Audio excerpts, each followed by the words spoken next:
Welcome back to the Explainer. So let's just dive right in, shall we? Today, we are taking a really fascinating trip back in time to explore a vintage tool that literally revolutionized how people saw the world. We're going to be looking at the ViewMaster, specifically an incredible artifact preserved by the Museum of Teaching and Learning, or MOTL. Now, you might just look at it and think it's a retro toy, but it actually served as an incredibly early and highly successful form of virtual reality. So, what did virtual reality actually look like back in the 1940s? Long before we had smart glasses or these massive high-tech VR headsets.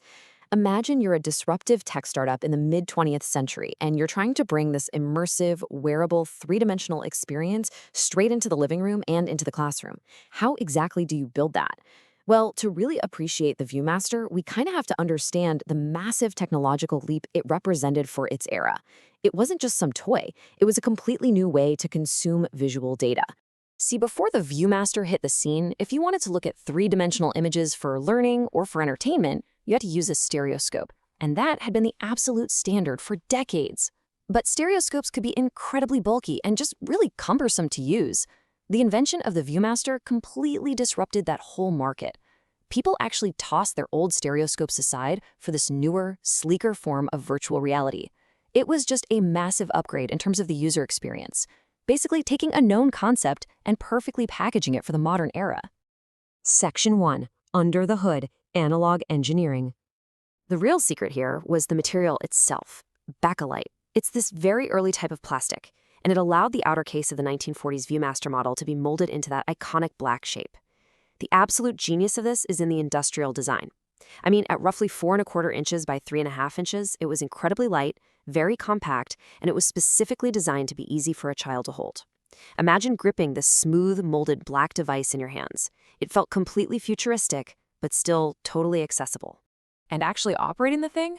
Beautifully hands-on. Step 1, you just pop this special circular cardboard reel into a slot right at the top. Step 2, you literally just hold the unit up and face a light source. Seriously, no batteries required. You just use the ambient light in the room. And step 3, you just rotate the little lever on the side to advance the photos so they align with the left and right eyepieces. Over in the model collection, there's actually this wonderful historical photo showing a young student doing exactly this, with their finger resting so naturally on that left side lever, just completely ready to click over into the next world. Now here's the really clever engineering hook. The number 14. See, every single cardboard reel packed in exactly 14 color photographs. But, and this is the genius part, you weren't looking at 14 separate scenes. You were actually looking at 7 distinct pairs of images. The lever rotation seamlessly advanced the reel to the next pair. The crucial thing here is why they were paired up in the first place. The left eye and the right eye are essentially looking at 2 photos taken from slightly different angles. When your brain processes those 2 distinct angles at the exact same time, it creates a single, 3-dimensional image. It makes the picture pop. It appears near and completely real to the viewer. And this little biological trick, stereoscopy, is the exact same basic principle that those older stereoscopes used. But even crazier, it's the exact same foundation that today's multi-billion-dollar virtual reality industry is built upon. The ViewMaster just absolutely perfected the mechanical construction of it. Section 2. The Masterminds. Souvenirs meet German engineering. Let's rewind to 1939. The very first ViewMaster prototype was actually developed by the Sawyer Photographic Company over in Portland, Oregon.